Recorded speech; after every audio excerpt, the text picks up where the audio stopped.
Sean Bastow again for Eat, Sleep, Boxing, Repeat. Here down at Magic Hatton's gym with the man himself, Matthew Hatton. Matthew, how's it going? It's going great, thanks. Yeah, it's good to be here. It's good to come and finally see the gym. I know you've been open not too long. Last time I spoke to you, it was just ready to be open, so I'm really glad to see how it's going. And I'm here today really to talk about your stable of fighters and how everything's going, because there's been some good stuff coming up recently.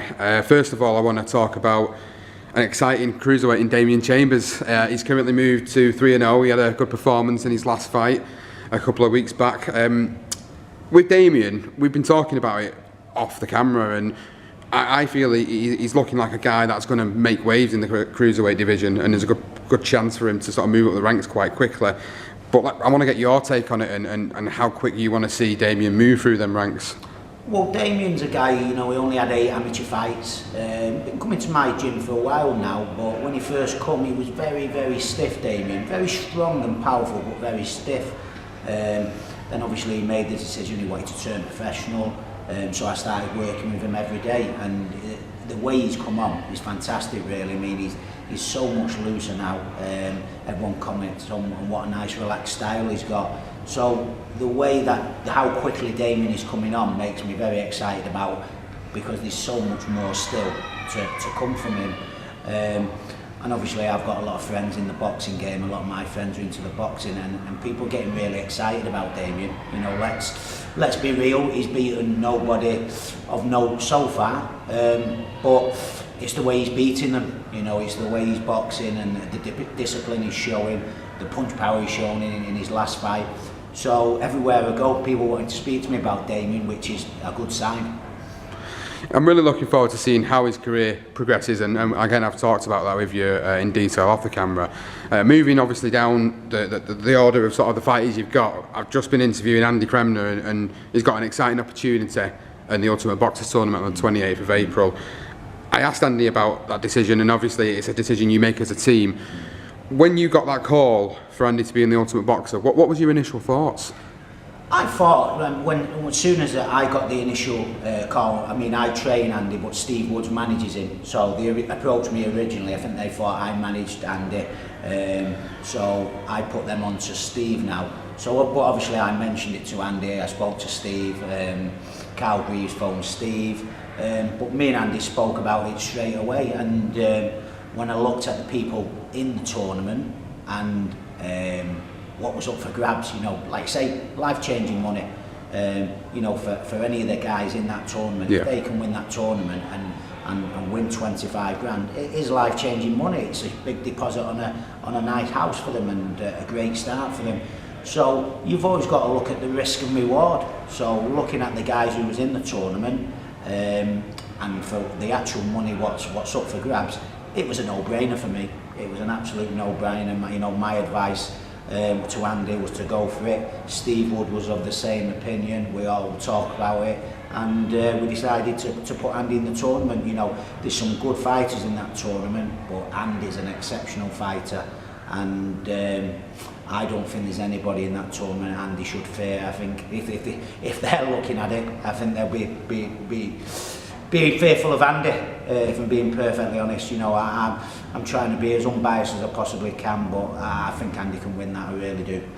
And I've asked Andy this before, with it being a 3-round fight, possible 3 fights over the course of the night, as a trainer, how do you adapt your training methods to suit Andy for this particular tournament? Well, you can make little adjustments, to the training, which we've already spoke about up to now.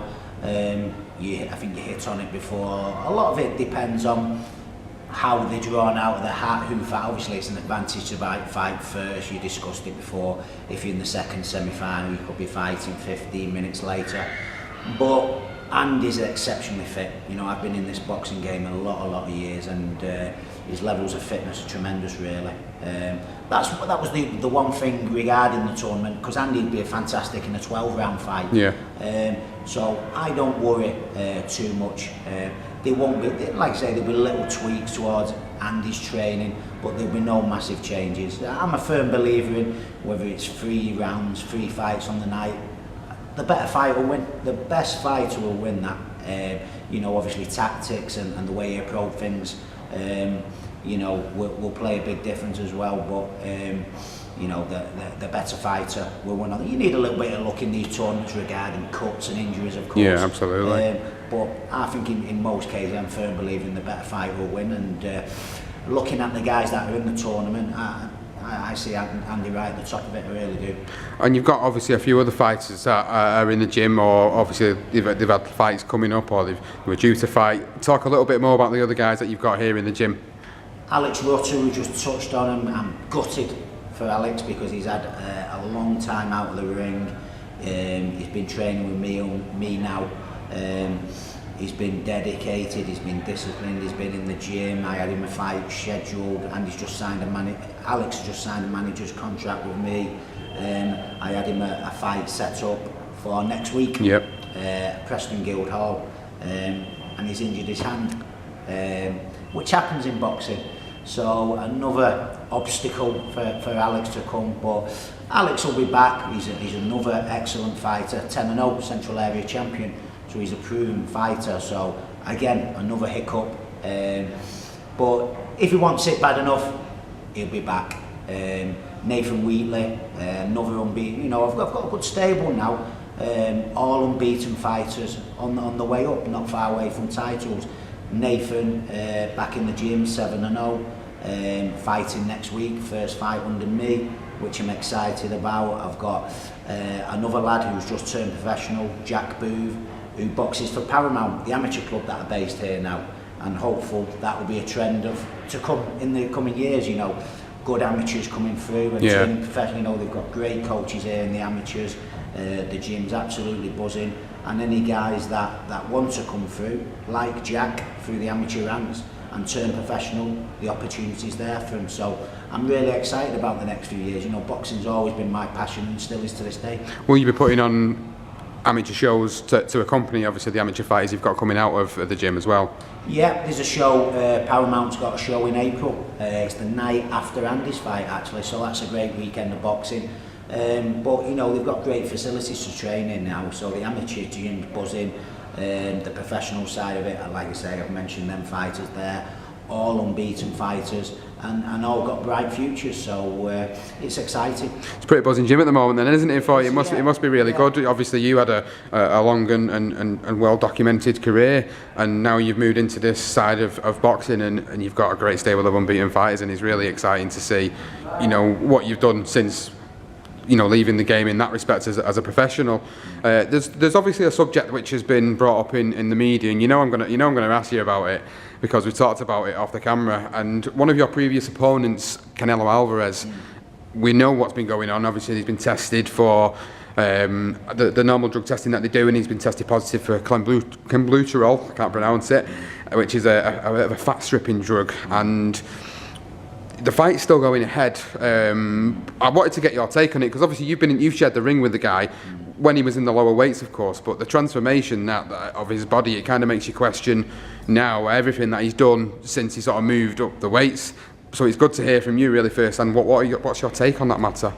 Well, I want a rematch with him now. Now he's been for the drugs, so, you know, I think the points what you're touching on there is probably what everybody's thinking. And you know, I say to every single guy, as soon as they sign them professional documents, they want to turn professional, they want to be a professional athlete. Well, with that comes responsibility, not just for the likes of Alvarez, who are getting millions per fight, which makes it even more unacceptable, but if you're a professional athlete, you're responsible for what's put in your body. There's so many different, you know, supplements you can take now, and food and stuff like that, and it's down to the fighter to be strict with what they put in the body. Absolutely, yeah. The meet in Mexico, you know, there's been loads of issues with that pass, so what the hell is he doing? The fight's still going ahead, which, you know, a lot of people very, very angry about, and rightly so. And like you say, Alvarez, you know, his career has been tarnished now. He's still going to fight, he's still going to make millions, he's a fantastic fighter, he's going to go on and have a great career, but when you mention Alvarez now, that's going to be a stigma that will never leave him. Yeah, absolutely. But it's nobody's fault but his. Well, it's funny, we talk about Canelo Alvarez and the issues we've seen with the drugs. I was asking you again before what your take is on the big fight this weekend between Dillian Whyte and Lucas Browne, who both also have been, you know, they've served suspensions for different types of either pre-workouts or whatever it was that they've both taken. They've both been suspended, but now they're both fighting each other this weekend. What's your take on that particular fight, and who do you think's going to win?